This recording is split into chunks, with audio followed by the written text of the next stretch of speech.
पर मैं ना किसी को फोर्स करना छोड़ चुका हूँ। पहले मैं हर रिलेशनशिप को फोर्स करता था। हर कोई दूर होता, मैं और करीब जाने की कोशिश करता।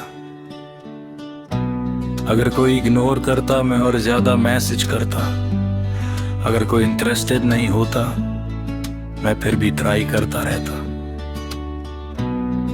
मुझे लगता था कि अगर मैं इनफ एफर करूंगा तो सब कुछ ठीक हो जाएगा, पर रियलिटी ये थी कि जो चीज नेचुरली नहीं होती वो फोर्स से भी नहीं चलती। मैं अपनी एनर्जी उन लोगों पे लगा रहा था जो ऑलरेडी दूर जा चुके थे, और मैं खुद को ही थका रहा था। फिर एक दिन मुझे रियलाइजेशन हुआ, मैं किसी ऐसे इंसान के पीछे भाग रहा हूँ जो रुकना ही नहीं चाहता, और मैं अपनी डिग्निटी को इग्नोर कर रहा हूँ। वही मोमेंट था जब मैंने डिसाइड किया कि अब मैं किसी चीज को फोर्स नहीं करूंगा।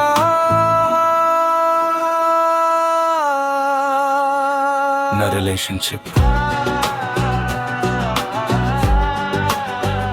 न कॉन्वर्सेशन, न अटेंशन।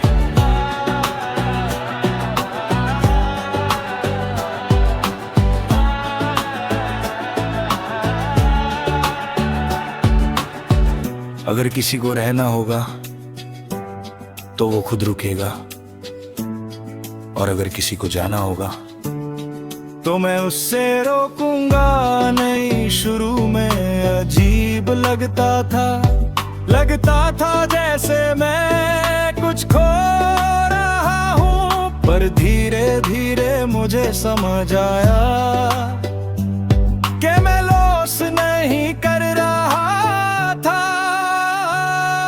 मैं स्पेस क्रिएट कर रहा था। मैंने अपनी सेल्फ रिस्पेक्ट को वापस लाया। मैंने अपनी एनर्जी बचानी स्टार्ट की। अब मैं हर किसी के पीछे नहीं भागता। मैं हर सिचुएशन को एनालाइज नहीं करता। मैं सिर्फ ऑब्जर्व करता हूं और मूव ऑन कर लेता हूं। मैंने समझ लिया है कि जो इंसान तुम्हें भली देता है वो तुम्हें फोर्स करने नहीं देता, और जो तुम्हें फोर्स करवाता है वो तुम्हें वैल्यू नहीं देता। अब मैं अपनी पीस को प्रायोरिटी देता हूं। मैं किसी को अपनी जिंदगी में रुकने के लिए मजबूर नहीं करता। मैं बस अपनी जर्नी पे फोकस करता हूं। और सबसे इंपॉर्टेंट बात यह है कि मैं अब किसी चीज को फोर्स करना छोड़ चुका हूं, क्योंकि अब मैं समझ गया हूं कि रियल चीजें अपने आप होती हैं।